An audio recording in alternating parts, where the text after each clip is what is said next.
I'm going to show you how to change your picture when you go into Zoom.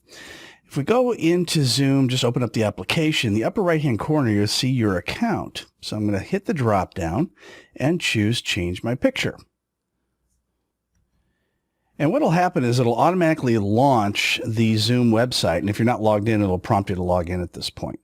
The next thing you want to do is go to this little picture of nobody. In your case, it might be a picture of you already there if you've changed it once. You click Change, and then we have the option to upload. So I'm going to click on Upload in the lower left-hand corner. And I'm just going to choose, from my pictures, I'll just choose a crop circle just for fun. So there's my picture. Now from here, I can change the way it looks a little bit, move things around a little bit, click Save, and then there's my picture. If I no longer want my picture, I can just click Delete, or I can click Change again and pick a different one. So that's how you change your picture in Zoom.